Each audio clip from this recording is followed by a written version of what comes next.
That's the Utah Jazz against the Memphis Grizzlies. This was an interesting one without Donovan Mitchell. This is the Hoops Nerd postgame show. This was an impressive win for the Jazz because you're without your superstar guard in Donovan Mitchell, and this game showed why Donovan Mitchell is so important to what the Jazz do. But before we talk about the Jazz, let's talk about the Grizzlies. You have to give a ton of credit to this Grizzlies team and Ja Morant. They are going to be a really, really dangerous team in a year or two. I don't know if that means that they need to get another star that can kind of play off of Ja Morant. That's kind of what it feels like with this Memphis Grizzlies team. But guys, it looks like the stream is not as smooth for some reason tonight. I'm sorry. If you're having issues, let me know. But anyways, Ja Morant is going to be a superstar in this league, and tonight he showed it. He can absolutely get to the rim. He can hit that floater. He does so many nice things for that team. His assist totals are incredible. There's just not a lot of bad things you can say about Ja Morant, and he's only going to get better. Obviously, you would like to see that three-point shot become more automatic, but that's every player in the NBA. But with such, incredible athletic talent, his vision is incredible. His quickness and ability to get to the rim makes him so good. He's going to be a star in this league, and it's just like Donovan Mitchell, those first few years, it was that pull-up three, because I don't know, off the top of my head, I don't know what Ja Morant's pull-up three is looking like this year. I'm guessing the pull-up three is not very good. The spot-up three is really what you want to see right now. If he can get that spot-up three really solid, that changes a lot of things for him, because I think he's quick enough for when you have someone go under the screen that he can still get to the rim. That's how athletically dominant he is. DW 199, Jazz going all the way. I agree. Thank you, DW. Thank you, sir. Thank you. But yes, Ja Morant, I want to see what his pull-up three is, and I want to see what his spot-up three is. That's what I would do if I was a Grizzlies fan, just kind of tracking his progress. That's what happened with Donovan Mitchell. His spot-up three, his catch and shoot, has always been really, really good, and it was really good from the start of his rookie season until now. Now Donovan Mitchell's spot-up three is out of this world. It's out of this world. But what has followed the spot-up three for Donovan Mitchell is the pull-up three. The pull-up three is when if you don't know, you all obviously probably know, but in case you don't, pull-up three is when you're dribbling the ball and you just pull up from three. And when you can knock that shot down, that makes you incredible. I mean, that's what makes Damian Lillard and Steph Curry so incredible, is their ability to just pull up from anywhere at any time with incredible quickness and incredible range and just torch people. That's what makes them so lethal. And that's like the step you take that makes you an okay, nice player to an absolute star, all-star, superstar, whatever you want to call it. So Donovan Mitchell has figured those things out. And obviously we're talking Donovan Mitchell. He hasn't played tonight, but that's one of the things that has taken Donovan Mitchell to the next level, is that when he's getting that high pick and roll from Rudy Gobert or Derek Favors or whoever it is, if they go under the screen, Donovan Mitchell has space to pull up, and he buries it at a nice rate. And so that makes him so dominant. And that's the step for Ja Morant. I mean, can you imagine Ja Morant if he can hit a pull-up three? That's bonkers. That's crazy town. That is silliness. If Ja Morant starts hitting that pull-up three, that's what takes him to absolute, all-NBA superstardom and that type of player. That's where Donovan Mitchell is getting, and that's where Ja Morant can get to. But it's kind of dependent on that. Now, if he doesn't get that, he can still be incredible because he's so quick that he can just get to the rim. But that's the thing. If he doesn't develop that, it limits him to his athleticism. And if the athleticism doesn't keep up, then you can slow down. So if you can get that pull-up three behind the screen, whether it's behind Valanciunas or whoever, then that makes Ja Morant incredible because of that quickness and his ability to get to the rim. Because what are you going to do? You go over the screen and Ja Morant just gets to the rim. And if you go under the screen and if you can bury the three, that's what makes you incredible. That's why Donovan Mitchell is a close to 30-point per game guy, or 25 to 30 points, whatever it is for Donovan Mitchell, because he can hit that shot. And that's why he did that in the playoffs. He would hit that pull-up three in the bubble, and it was just lethal. You can't guard him at that point, That's what makes superstars in this league. Damian Lillard, Steph Curry, Donovan Mitchell, all these guys that can hit that pull-up. Kawhi Leonard, all these guys have that pull-up three. So that's what takes Ja Morant to the next level. That's what I think. For the Utah Jazz, first, let's see. Everyone loves Audrey. She's chewing a ham bone upstairs, guys. I think we're just not going to have Audrey today. I'm so sorry. Morant has to be quickest player in the league. He might be. He's incredible. Ja Morant is impressive, and he gets to the line. Oh, that was the other thing I was going to say about Ja Morant. Once you get penetration, Ja Morant has two choices. Three choices, and this is what we've talked about in the past with Harden. It's a three-choice thing once you get penetration. You either kick it out to a shooter, you either go to the rim, or you take a floater. He takes the floater, and he's pretty good with it, and he's pretty accurate, and it's pretty unguardable if you're making it, because who's going to guard him? He's so fast he gets by his guy, and the big is not going to want to come forward too much because he wants to protect from the lob, which Ja Morant will hit. That's what makes Ja Morant special. And so if he hits that floater, he's pretty unguardable. But the only thing about the floater is it's not the most reliable shot in the league. You can get good at it, and it becomes a nice shot. But the most reliable shot is getting to the free throw line. So if you can figure out how to get to the free throw line, go for the layup and draw fouls, that's what makes Harden incredible. And if you can do that, if Ja Morant can do that, Donovan Mitchell has been doing that lately. 6 or 7 free throws per game since All-Star break. Go check it out. That's why, Donovan Mitchell tonight didn't play the game, and his presence was felt because of what he does for this Jazz team. But if Ja Morant can do that, and it seems like he does, look out. Look out. That guy is crazy. Can we talk about the Utah Jazz now? Would you guys like to talk about the Utah Jazz? I would like to talk about the Utah Jazz. First, Donovan Mitchell doesn't play. Thank goodness the Jazz team is okay. It sounds like that plane situation was pretty harrowing and pretty scary, and so thank goodness the team is okay. I can't even imagine what it would be like if something had happened to the Jazz team. That is just crazy and scary, and just thank goodness, and that's all I want to say about that, because geez, that's scary. But Donovan Mitchell doesn't play tonight for personal reasons. Who knows why? Maybe it's because of the plane thing, or maybe there's something else going on. Who knows? It could be coincidence. Who knows? But tonight you have a close game, because I think there were times in this game, even though you had, Joe Ingles and Bojan Bogdanovic and Jordan Clarkson played really nice, and Mike Conley and Rudy Gobert had a solid game, you had times in this game where they really struggled to score, where those 25 to 30 points per game from Donovan Mitchell, which have become incredibly efficient, you felt it. There are people, once upon a time, and these people were idiots, that they called Donovan Mitchell a chucker. But guess what? Donovan Mitchell's role on this team is to be the primary scorer. That's his job.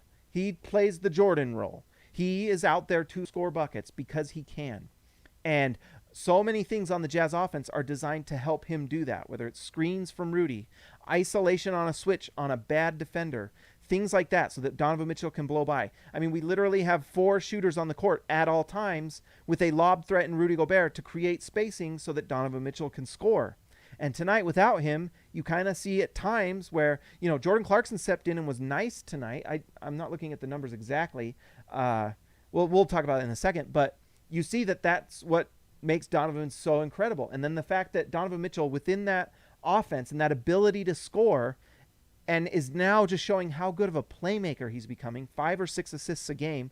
So impressive. 6 or 7 free throws per game. He's gotten his turnovers down a little bit, it seems like. It seems like he's, for the most part, is having a positive assist-to-turnover ratio. You just see how he helps the Jazz win by 20 points per game, where tonight they win by like 2 or 3 or 4 points or whatever it was. Normally they're winning by 10 or 15. That's because you have that efficient, elite scoring threat in Donovan Mitchell. And some people will bag on Allen Iverson, and some of these like 20-somethings who write for blogs and things will say things like, but on Allen Iverson's VORP says this, and the win-loss ratio of the algorithm to the 7th max to the 69th power. Like, guess what? Allen Iverson draws the entire offense when he was playing the game and either scores or finds an open guy. Were his numbers perfect? No, but that's what happens when you're drawing double and triple teams and you're taking end of shot clock shots and you're taking the brunt and best defender every single night so that other guys around you, whether it's Dikembe Mutombo, that's why it's always seemed like that with this Jazz team, that you have Allen Iverson and Dikembe Mutombo, you have Donovan Mitchell, Rudy Gobert, and then you have 3 shooters around them that can also play make. Donovan Mitchell takes the brunt. He takes their best defender, whether it's, Torrey Craig or Gary Harris, who just got traded, and Torrey Craig isn't on the Nuggets anymore. But last season in the playoffs, you saw Denver throwing their best defender at Donovan Mitchell every single night. And he draws those defenders so that and that's what's taken Donovan Mitchell to that next level this year. He is an all-NBA player, guys. Top 15. He really is. He deserves it. If they don't give it to him, it's nuts. But his ability to draw that best defender, and now he's playmaking. Now he's finding open guys. 5-6 assists a game with efficient scoring. It really is what makes this Utah Jazz team a contender. So tonight, we got to give props to whoever played well. I mean, they played well despite Donovan Mitchell not being there, but it was harder because you're taking better defenders. It's more spread out, and the Jazz have a spread out game. It was nice to see. 3 players with 20-plus points. Bojan Bogdanovic, Jordan Clarkson, and Mike Conley. I said tonight, really the key to this game was Jordan Clarkson and Bojan Bogdanovic. Could they have nice nights? And they did. Jordan Clarkson was phenomenal for Utah tonight. He hit 4 of 15 from 3. So actually, the numbers don't pan out too great, but he was taking a brunt of that he was taking on that Donovan Mitchell role in a lot of ways. He's taking that better defender. I'm actually surprised by that. I felt like his shot was falling more. That's interesting. Sometimes you think a guy's doing better than he actually did.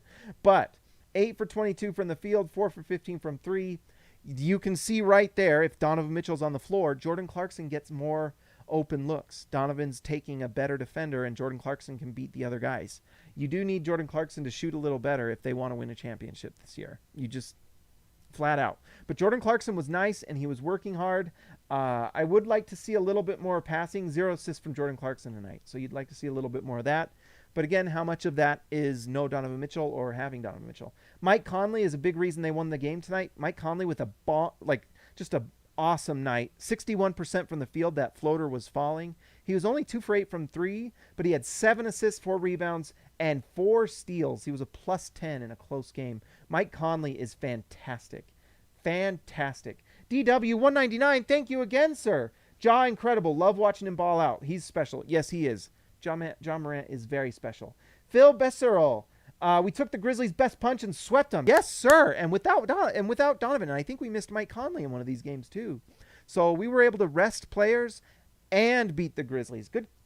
Thank you, guys. DW, Phil, nice comments. Thank you, guys. And thank you very much for the donations. I really appreciate it. Again, guys, not expected, but if you want to, I really appreciate it. It's great. Let's see. The other guy that I think he had the best game of the season this year was Bojan Bogdanovic, and I think there's some things that we can learn from tonight. Bojan scored 23 points tonight. He was only 35% from the field, but he was 5 for 12 from 3, 41%. I really think that Bojan is probably going through a little bit of something up here, and he, a lot of NBA rookies come into the league and they think they're one thing, and then they slowly learn over time that they can't really do certain things that they used to do in college, and they have to adjust their game to either stay in the league and get better and get picked up and get more minutes, or you're out of the league. I think the same thing is going with Bojan Bogdanovic a little bit. He has the surgery. He's in his 30s. He's probably slowing down a tiny bit, and he's learning that things that he could do, even last year or 2 or 3 years ago is not quite as easy, or not quite what he was able to do. And so he can still shoot the 3, obviously. Tonight, 41%. That was so nice to see. And he was 6 for 6 from the free throw line with 5 rebounds. And I also feel like Bogey has become a really nice passer this season. I think out of necessity, he's kind of looking to move the ball. C. Davis, his layups are a little cringe. Yes, they are cringe. Sometimes I watch and, honestly, I coach my kids with junior jazz. Just go off the square. It's like what I say with the kids. Just go off the square. Aim for the square, and good things happen. I swear every time Bogey misses a layup, it's like, here's the square, and he's always going like over here with the ball to bounce it off the rim. Just go off the square, Bogey. It's like literally what we teach all these kids and all, these shooters and stuff. Go off the square. And also, yes, Furby Jr., his dribble is sus. Yes, it is so sus. Like, this is what my point with Bojan is. The things that maybe he could do 2 to 3 or 4 years ago, he's got to adjust and just accept who he is and be the 3-point shooter. And that's all he has to be. He doesn't need to be this drive to the rim guy. If he does drive to the rim, it better be on someone that's not taking the ball. But there have been times where Bojan is like driving the ball like, remember when we played the Warriors and the Warriors beat us? And Bojan was like driving the ball against Draymond Green, who's one of the best guys at stealing the ball in the league. And with Bojan's handle, which is just average, it gets stolen all the time. And it's just weird decision making. You know what is Bojan's best skill? Shooting the three. You know what was the best shot in the NBA? Shooting the three. It's not like rocket science. Like, just shoot the three, Bojan. You've got that nice sidestep. If the shot's not there, just, maybe a dribble penetration a little bit, or just move it to the next wing. There's nothing wrong with that. I feel like Bojan feels like he has to be this thing. And you know what? He's not making enough money for it to matter. He makes what, $17 million a year? That's probably overpay for what he is now. But if he's hitting between 40 and 45% on his three-point shots, and that's the only shots he's taking, is anyone going to complain? Anyone in the comments? Anyone going to complain if all Bojan does is shoot threes and hit 41% of them? Anyone going to be disappointed with that? I am not. If Bojan, all he did was shoot threes, and they knew that, guess what that's doing? It's still spreading the floor. It's still giving space to Donovan Mitchell so that Donovan Mitchell can do work and do what he does. You don't need to be a layup guy. You don't need to.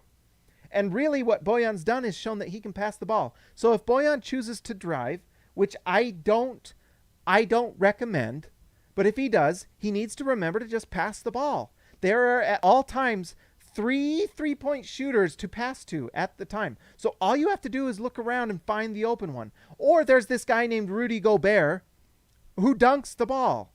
So if he's there, just throw it up. And I promise you, he'll either get fouled or dunk it.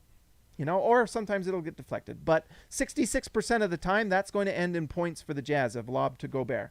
But yes, Lee Christensen, I'll complain just to add balance to the chat. I guess we have to have the dark side to the force, right? I guess we have to have Sith, right, Lee? Just kidding. It's okay. You can disagree. But I just think that Bojan needs to be a three-point shooter, and that's all he needs to worry about. And space the floor and let Mike Conley and Jordan Clarkson and Donovan Mitchell drive to the rim and do the penetration. Honestly, if Bojan scores 15 points a game and it's because he makes 5 threes a game, I'm excited about that. Tonight, Bojan takes 12 3-point shots. And I tell you what, that makes me so happy. Can you guys hear Audrey? Can you guys hear that? Who knows? Maybe we'll grab her, maybe we'll not. My mom and dad are visiting tonight. They're upstairs saying hi to the dog. And I'm going to go say hi to my mom and dad. But yes, Lee Christensen, but seriously, just shoot threes. I'm all for it. I agree. That's all I'm saying. And I don't mind bogey if there's an open lane, take it. Obviously, if there's an open lane, a layup or a dunk is the best shot in the league, obviously, because it's 100%. Although when bogey doesn't go off the square, it sometimes doesn't go in. But his skill that makes the Jazz good is his 3-point shot, and he can do it. So that's what I want. That's what I want Bojan Bogdanovic to do. Anyways, guys, that's really all I got. 2 other guys that had nice nights. It doesn't really show in the box score too much. Royce O'Neal had a really nice night. 3 for 5 from the field, 1 for 3 from 3, but he had 6 rebounds, 2 assists, and it just felt like he was moving the ball and making nice plays and getting defensive stops. The other guy who had a really nice night, guess what? +8 for Mie Oni. 1 for 3 from 3, 1 for 3 from the field, an assist, a rebound. He had 2 blocked shots. And he had a couple really nice defensive plays.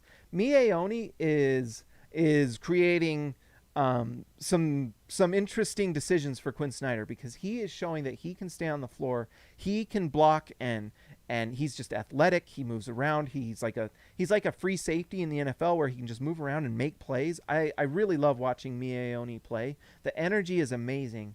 Mie Oni is going to be really nice, and I have a feeling that next year we're going to see a lot more of him because the Jazz are probably re-signing Mike Conley. I don't know what's going to happen with George Niang because I believe it's a contract year. By the way, George Niang, we don't hear complaints about George Niang. Tonight, George Niang, just a solid night. 1 for 2 from 3, a block, 2 rebounds, and assist. George Niang is just really playing just all around solid play, and maybe the Jazz can get Niang and Clarkson, but they might lose someone else because you've kind of got a certain top 6, and you're going to need a top 8 that you've got to make sure you keep, and Oni might be in that top 8. Joe Ingles is also in a contract year, I believe. I'm guessing Joe Ingles wants to stay, and I'm guessing the Jazz want him too. I don't know. It would be, what would be crazy is Joe Ingles might retire. Who knows? I think Joe Ingles probably wants to keep playing, but I wouldn't be surprised. Joe Ingles is like one of those guys that is like, you know what? I've made enough money. I want to be with my kids. I'm going to retire. You never know. But it's a contract year for him, and so I just think it's nice to see Mie Oni playing really nicely. And really, when you have Donovan Mitchell miss a game, or Joe Ingles sits, or Mike Conley sits for whatever reason, having Mie Oni is such a nice luxury that he can come in to defend. And I actually think at times they should think about playing him more. If Bojan Bogdanovic is really struggling in the playoffs, Mie Oni's defense makes up for some of the missed shooting at least. There are times where he's going to really be nice. I just want to make sure I'm not missing anyone else. Rudy Gobert, what can you say other than that he's fantastic? 12 rebounds, 4 assists for Rudy Gobert tonight, and 8 points. But who cares? He was really, really nice. Rudy Gobert, for whatever reason, just had one of those nights where he wasn't hitting his free throws, and that's why he didn't get the double-double, just 2 for 7. Sometimes he has nights like that. It's strange. But anyways, really nice night from the Jazz. Rudy Gobert is the defensive player of the year. I think tonight Jordan Clarkson showed he's still the 6th man, although those percentages need to get a little better to what they were the beginning of the year. I mean, really, when Jordan Clarkson was just on fire, that was part of what made the Jazz win those 19 out of 20 games that they won. Jordan Clarkson was a major part of that. And hopefully you can see Jordan Clarkson get back to that, monster shooting numbers that he was doing. Those fantastic numbers. I think Oni replaces Bogey. I don't think so, because Bogey does provide shooting, and I'm still skeptical of that Oni shooting. I think he just needs to lock that down, and hopefully he does. His numbers are solid this year, though. If you look at his percentages over the year, they're really solid. Although when he was in the G League, and I covered the G League a little bit last year and the year before, he was like low 30s, and right now he's in upper 30s in the NBA. So I don't know, maybe he's somewhere in the middle. I tend to think he's a little more in the middle there. But if he can be 36 to 40% and just keep it there, and he looks, solid, that's all you need, because he's an elite defender. He moves the ball and he makes plays. I really like Mie Oni. I think he's one of those second-round picks the Jazz got that is going to turn into a nice rotation guy. C. Davis. I think in 2 years he will replace Bogey, not next year. I could see it. I agree with that. Bogey, I don't know what's going to happen with Bogey. You all know my feelings about Bogey. I still think Bogey's a nice player. I just think that his talent is just shooting, and he needs to focus on that. I was hoping the Jazz would make a move for someone like, Harrison Barnes or something like that. And maybe they do this offseason, so they give – it's notoriously hard to learn Quinn Snyder's system. It just takes forever. It took Ricky Rubio freaking year or so to – it took him almost the entire year to learn it. The system, and because he had to break habits of what he was.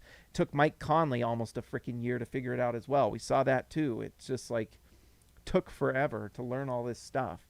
And so for the Jazz, I just think they've learned that in-season trades aren't great unless you're picking up a guy like Jordan Clarkson, whose job is to just go get buckets. But if you're picking up someone like Harrison Barnes that would need to play within the system, and Barnes brings a lot of skills, not just shooting, but passing, isolation, defense, and different things, it would take time. And I wonder if that was part of why the Jazz didn't make a move. Maybe. I don't know. They seem to really like the continuity of the team. And you know what? They have the best record in the league, so they're probably right, probably smarter than me. I don't know. But anyways, that's all I've got to say tonight, guys. Thank you for watching. Make sure that you like and subscribe if you're new to the channel. I would appreciate it. And if you want to talk in chat, or if you want to join one of the tiers, make sure you join the channel. It's worth it, I promise. Tonight, let's talk to our All-Stars. Thank you, All-Stars. Let's start off. Mitt Robach, thank you, sir. The latest. DW to CB. Darren Williams to Carlos Boozer. Jorge Arizaga. Gracias, amigo. Lee Christensen. Shan Therick. Lee Christensen, the Sith Lord.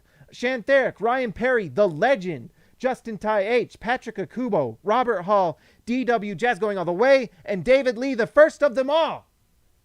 All right, guys. That was fun. Make sure that you like and subscribe and share the channel. Go share it on social media somewhere. Go say, hey, there's this Jazz guy that talks about the Jazz and other teams. on the social media or in like Reddit and stuff, and just like tell everyone that this guy who's weird and has a dog, go watch his channel. Guys, that's all I got to say. You guys are amazing. I love all of you guys. You make this amazing and fun, and I appreciate it. And all of this is because of you. Thank you very much. I will talk to you next time.